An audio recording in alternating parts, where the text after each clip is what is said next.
अजी सुनते हो, बारिश का मौसम शुरू होने वाला है। आपको अब नया घोंसला बना लेना चाहिए। हाँ भाग्यवान, मैं अभी पास वाले पेड़ पर जाकर नया घोंसला बनाने ही वाला था और उसके लिए घास फूस भी जमा करने वाला था। कालू कौवा आसपास से घास फूस जमा करके एक नया घोंसला बनाता है और फिर दोनों पति पत्नी नए घोंसले में शिफ्ट हो जाते हैं। और फिर बरसात का मौसम भी शुरू हो जाता है और खूब जोरदार बारिश आने लगती है। तभी कालू कौवे को किसी पक्षी के रोने की आवाज आती है। तो कालू कौवा अपने घोंसले से बाहर देखता है। उसने देखा कि वहाँ पर गुलाबो कौवी अपनी बेटी के साथ रो रही थी, क्योंकि उनका घोंसला बारिश आने की वजह से टूट गया था और उनके पास रहने के लिए कोई छत नहीं थी।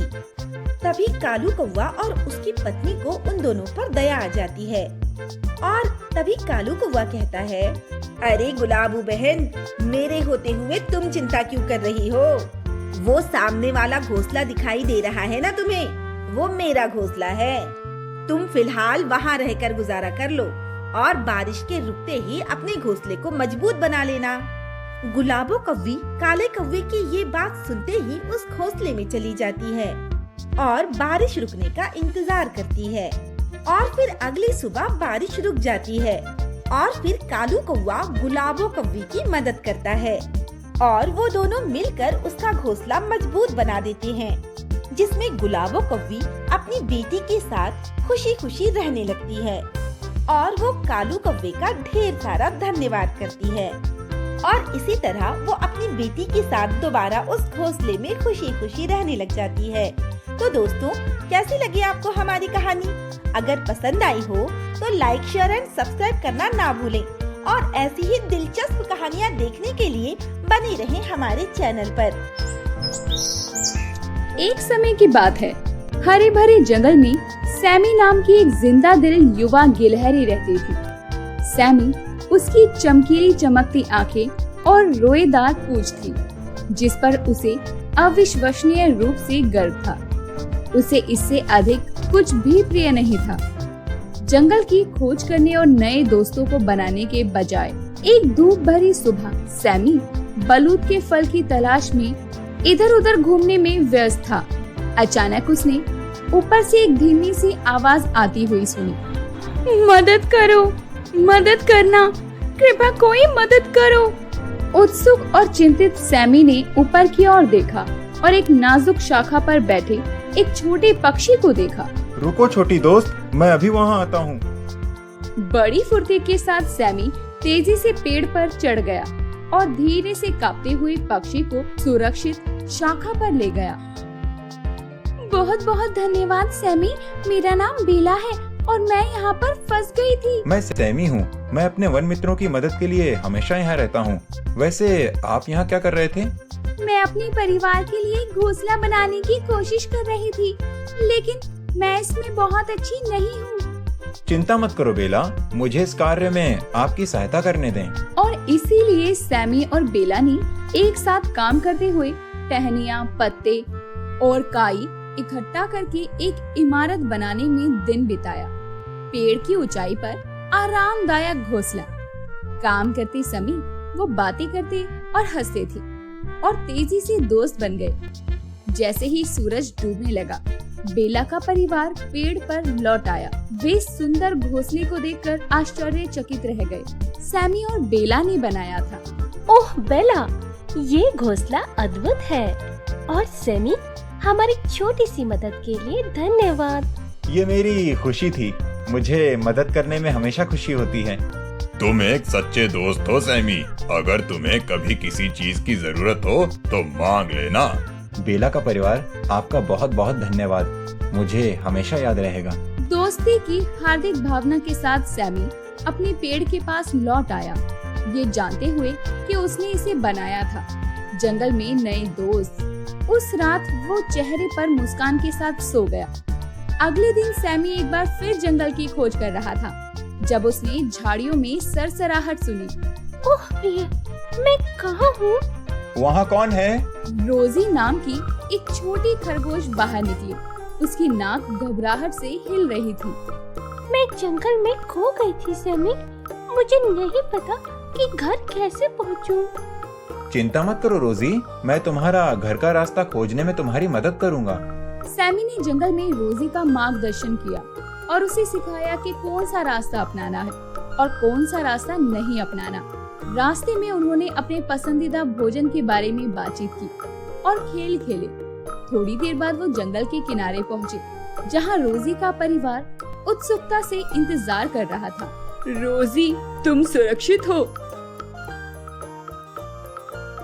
सैमी को धन्यवाद, वो मेरा नया दोस्त है। मुझे खुशी है कि मैं रोजी की मदद कर सका।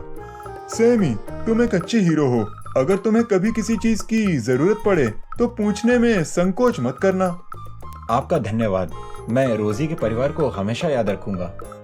गर्म जोशी से भरे दिल के साथ सैमी उसकी दयालुता को जानकर एक बार फिर से अपने पेड़ के पास लौट कर आया। उसके जीवन में नए दोस्त आए थे और इसीलिए सैमी गिलहरी ने जंगल का पता लगाना और दोस्त बनाना और जंगल में मौजूद लोगों की मदद करना जारी रखा।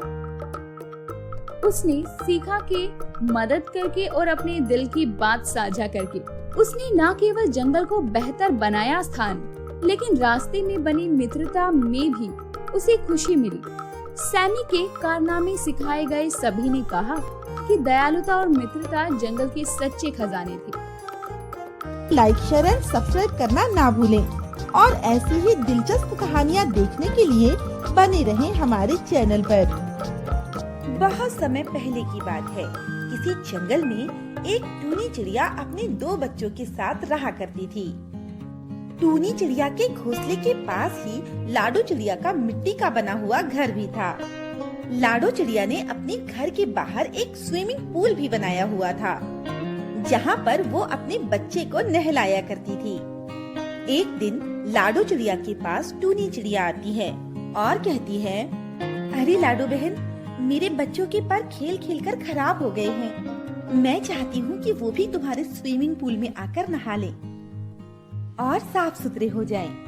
अगर तुम मुझे आज्ञा दोगी तो मैं अपने दोनों बच्चों को तुम्हारे स्विमिंग पूल में नहलाने के लिए ले आऊंगी। अरे बहन, ये भी कोई पूछने की बात है, तुम ले आओ। उसी जंगल में एक कालू कौवा भी रहता था, जो बहुत ही चतुर था।